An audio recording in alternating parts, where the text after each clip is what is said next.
আগামী কয়েকদিনের মধ্যে নির্বাচনের সুনির্দিষ্ট তারিখ ঘোষণা করবেন প্রধান উপদেষ্টা ডক্টর মোহাম্মদ ইউনূস। বিকেলে রাজনৈতিক দলের সাথে মতবিনিময় শেষে একথা জানিয়েছেন রাজনৈতিক দলের নেতারা। একই সাথে দেশের আইনশৃঙ্খলা স্বাভাবিক রাখতে প্রধান উপদেষ্টাকে আহ্বান জানিয়েছেন তারা। রিয়াজ ইসলামের রিপোর্ট। রাজনৈতিক দলগুলোর সাথে নিয়মিত মতবিনিময়ের অংশ হিসেবে বিকেলে রাষ্ট্রীয় অতিথি ভবন যমুনায় প্রধান উপদেষ্টার সঙ্গে বৈঠক করেছে বেশ কয়েকটি রাজনৈতিক দল। বৈঠক শেষে রাজনৈতিক দলের নেতারা জানান, জুলাই সনদ ঘোষণার সাথে নির্বাচনের তারিখ জানাবেন প্রধান উপদেষ্টা।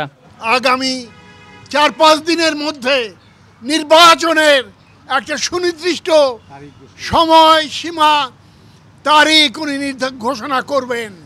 এর চাইতে আনন্দের বার্তা আর কিছু হতে পারে না।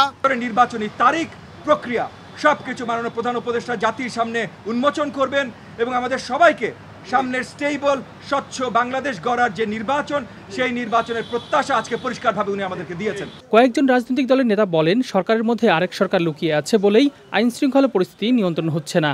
যে আমার কেন জানি মনে হচ্ছে সরকারের ভিতর আরেকটি সরকার অবস্থান করছেন, যার কারণে আইন শৃঙ্খলা পরিস্থিতি কোনোভাবেই উন্নতি ঘটানো যাচ্ছে না।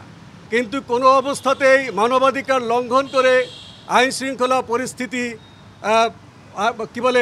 সমাধান হবে এটা আমরা মনে করি না। কারণ দেশে জাতিসংঘের মানবাধিকার কমিশনের কার্যালয় প্রতিষ্ঠার বিষয়ে আপত্তি জানিয়েছে বেশ কয়েকটি দল ও সংগঠন। কথা ছিল অসম চুক্তি প্রকাশিত করা হবে এবং গোপন চুক্তি প্রকাশিত করা হবে, অসম চুক্তি বাতিল করা হবে, কিন্তু অসম চুক্তি এই সরকারও করছে।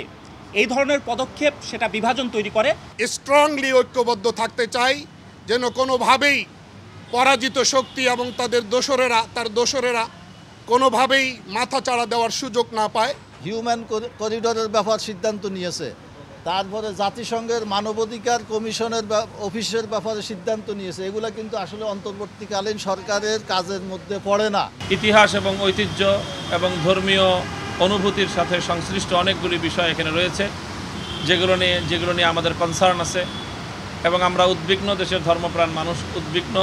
ফ্যাসিবাদ মুক্ত দেশ গড়তে আইন শৃঙ্খলা বাহিনীকে সক্রিয় করার বিভিন্ন পরামর্শ উঠে এসেছে বৈঠকে। রিয়াজ ইসলাম, চ্যানেল আই, ঢাকা। বান্ডেল থাকলে প্রতি সেনমানিতে টাকা বাঁচবে। বিকাশ সেনমানি বান্ডেল কিনে জিতুন প্রতি লেনদেনে।